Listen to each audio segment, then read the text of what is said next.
تمام. مردک باشی جواب مرا ته.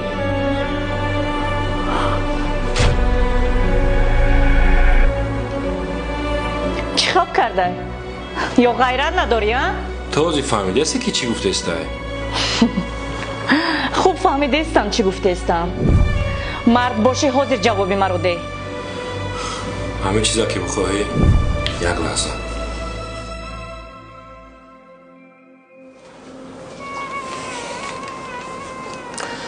راهی را که ما اوتی انتخاب کرده بودیم دوام شد تا کامیره. با فکر تو مردک بدن در جواب دادن زن باشه دیگه اگه اونجای گپش نیست. و چیزی را که تو میخواستی دوام شد در مکتوب میخونی. میتونی جمع کنی با تو.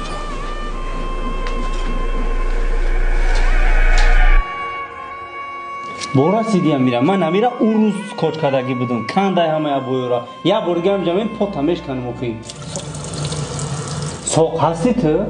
دکی بیاقل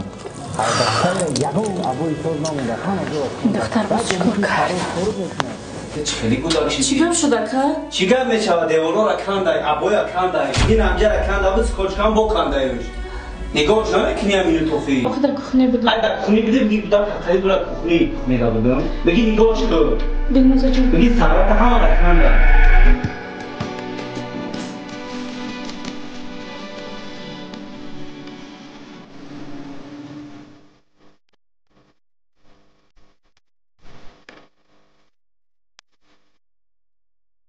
چیکار کرده؟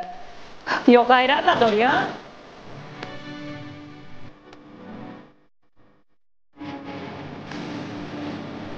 مردک باشی جواب مرا ته.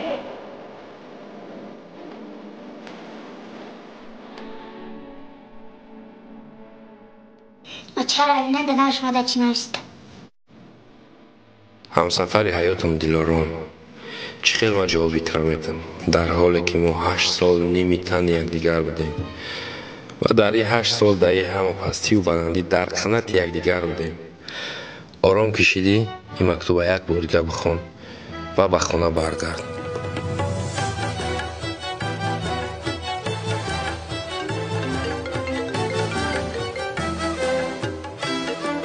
الو مردک مرا ببخشید من نفهمیدم که شما اینقدر مردی پر صبرین. لباساتون پوشین تیار شین باز بعد 1 ساعت میام. بیا نازنین هنوزم عاشقم ببین عاشقم بودی نبودی با من این چونین رفتی بیقرار تو بودی نازنین بهار منتظرتم تو مرا کرده انتظار